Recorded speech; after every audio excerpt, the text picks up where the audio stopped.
Assalamualaikum warahmatullahi wabarakatuh.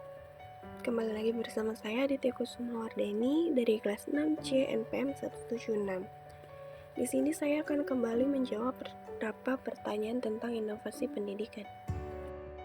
Pertanyaan yang pertama, uraikan komponen inovasi kurikulum berbasis terpadu yang saling berkaitan. Komponen inovasi kurikulum berbasis terpadu ini ada 5.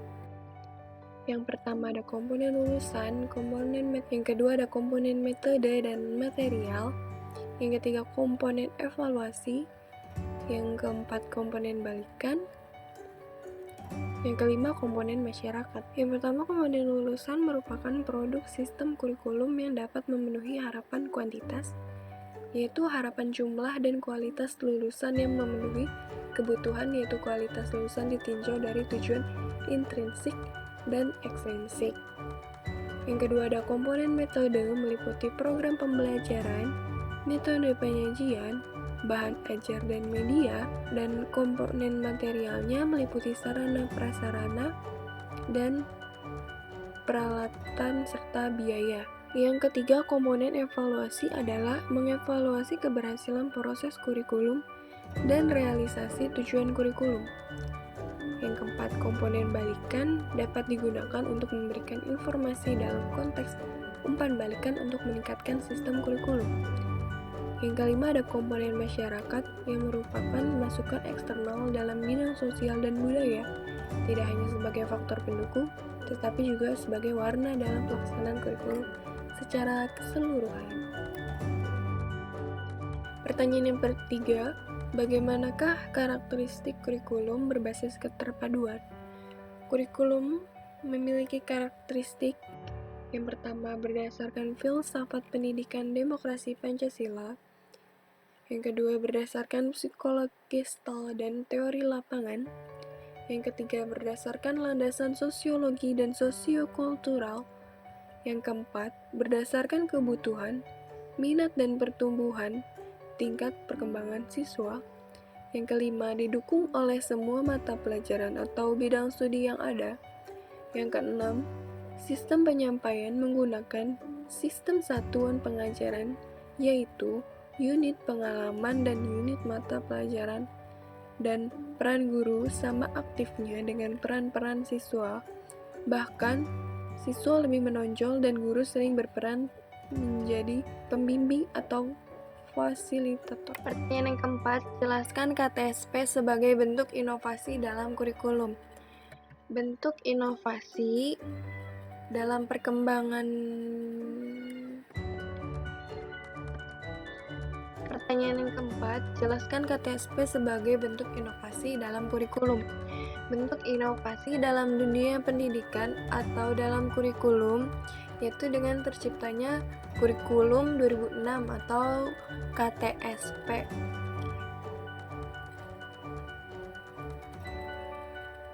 Di mana KTSP sebagai penyempurna dari model kurikulum berbasis kompetensi atau kurikulum sebelumnya. Salah satu inovasi yang ada dalam KTSP yaitu pendidikan kecakapan hidup, mengembangkan keunggulan lokal sesuai karakteristik masyarakat dan kebutuhan masyarakat, dan lain sebagainya. Pertanyaan yang kelima, apa yang dimaksud dengan KTSP? KTSP adalah kurikulum operasional yang disusun, dikembangkan, dan dilaksanakan oleh setiap satuan pendidikan dengan memperhatikan standar kompetensi dan kompetensi dasar yang dikembangkan Badan Standar Nasional Pendidikan atau BNSP. Yang keenam, bagaimana landasan dan prinsip-prinsip KTSP? Pertanyaan yang keenam, bagaimana landasan dan prinsip-prinsip KTSP? KTSP dilandasi oleh UUD 1945 pasal 31 dan 32, Undang-Undang Nomor 20 Tahun 2003 tentang Sistem Pendidikan Nasional dan Peraturan Pemerintah Republik Indonesia Nomor 19 Tahun 2005 tentang Standar Nasional Pendidikan, Peraturan Menteri Pendidikan Nasional Nomor 22 Tahun 2006 tentang Standar Isi, dan Peraturan Menteri Pendidikan Nasional Nomor 23 Tahun 2006 tentang Standar Kompetensi Lulusan. Prinsip-prinsip KTSP Yang pertama, berpusat pada potensi, perkembangan, serta kebutuhan peserta didik dan lingkungan, beragam dan terpadu, relevan dengan kebutuhan kehidupan. Yang ketujuh, apa saja komponen-komponen dari KTSP? Yang pertama ada visi dan misi satuan pendidikan. Yang kedua ada tujuan kurikulum tingkat satuan pendidikan. Yang ketiga ada menyusun kalender pendidikan. Yang keempat ada struktur muatan KTSP. Yang keempat ada silabus, serta ada rencana pelaksanaan pembelajaran atau disingkat RPP. Pertanyaan yang ke-8, bagaimana pengembangan KTSP? Pengembangan KTSP memperhatikan hal-hal sebagai berikut. Yang pertama ada acuan konseptual yang terdiri dari peningkatan iman, takwa, dan akhlak mulia, toleransi dan kerukunan umat beragama, persatuan nasional dan nilai-nilai kebangsaan. Yang keempat, perkembangan ilmu pengetahuan, teknologi, dan seni, keragaman potensi dan karakteristik daerah serta lingkungan, tujuan pembangunan daerah dan nasional, dan lain sebagainya. Yang kedua, prinsip pengembangan dan komponen KTSP, serta yang ketiga, prosedur operasional. Yang kesembilan, jelaskan kurikulum 2013 sebagai bentuk inovasi dalam kurikulum. Perkembangan kurikulum 2013 menitikberatkan pada penyederhanaan pendekatan tematik interaktif dilatar belakangi oleh permasalahan kurikulum 2006 yang arah konten kurikulum terlalu padat dengan banyaknya mata pelajaran. Pertanyaan yang ke-10, bagaimana karakteristik kurikulum 2013 yang disempurnakan? Yang pertama, penataan kompetensi sikap spiritual dan sikap sosial pada semua mata pelajaran, koherasi KDKI dan penyelarasan dokumen. Yang ketiga, pemberian ruang kreatif kepada guru dalam mengimplementasikan kurikulum. Yang keempat, penataan kompetensi yang tidak dibatasi oleh pemenggalan taksonomi proses berpikir. Pertanyaan yang ke-11, bagaimana landasan dan prinsip-prinsip kurikulum 2013 yang disempurnakan? Landasan kurikulum 2013.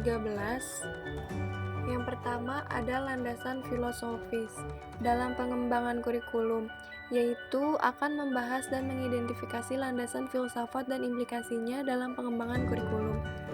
Yang kedua adalah landasan psikologis dalam pengembangan kurikulum, yaitu akan membahas dan mengidentifikasi landasan psikologi dan implikasinya dalam pengembangan kurikulum. Dan yang terakhir ada landasan yuridis. Pengembangan kurikulum di NKRI ini adalah UUD 1945. Peraturan-peraturan perundangan seperti UU tentang pendidikan, UU nomor 20 tahun 2003, UU Otonomi Daerah, surat keputusan dari Menteri Pendidikan, surat keputusan dari Dirjen Dikti, peraturan-peraturan daerah, dan sebagainya. Sementara prinsip kurikulum 2013 itu yang pertama ada prinsip relevansi, yaitu kurikulum memiliki relevansi di antara komponen-komponen tersebut memiliki relevansi dengan tuntutan ilmu pengetahuan dan teknologi, tuntutan dan potensi peserta didik, serta tuntutan dan kebutuhan perkembangan masyarakat. Yang kedua ada prinsip fleksibilitas. Dalam pengembangan kurikulum mengusahakan agar yang dihasilkan memiliki sifat luas, lentur, dan fleksibel dalam pelaksanaannya, memungkinkan terjadinya penyesuaian berdasarkan situasi dan kondisi tempat dan waktu yang selalu berkembang, serta kemampuan dan latar belakang peserta didik.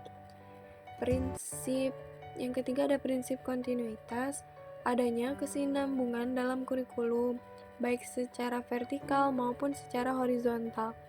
Pengalaman-pengalaman belajar yang disediakan kurikulum harus mempertimbangkan kesinambungan, baik yang di dalam tingkat kelas, antar jenjang pendidikan, maupun antar jenjang pendidikan dengan jenis pekerjaan. Yang keempat ada prinsip efisiensi, mengusahakan agar dalam pengembangan kurikulum dapat mendayagunakan waktu, biaya, dan sumber-sumber lain yang ada secara optimal, cermat, dan tepat sehingga hasilnya memadai. Prinsip yang terakhir ada prinsip efektivitas, mengusahakan agar kegiatan perkembangan kurikulum mencapai tujuan tanpa kegiatan yang mubazir, baik secara kualitas maupun kuantitas. Pertanyaan yang ke-12, apa saja komponen-komponen kurikulum 2013 yang disempurnakan? Kurikulum 2013 yang disempurnakan memiliki 4 komponen utama. Yang pertama itu ada tujuan, yang kedua materi atau isi, yang ketiga metode strategi pembelajaran, dan yang keempat evaluasi. Pertanyaan yang ke-13, bagaimana rasionalisasi kurikulum 2013 yang disempurnakan? Usaha untuk meningkatkan sistem pendidikan yang ada di Indonesia.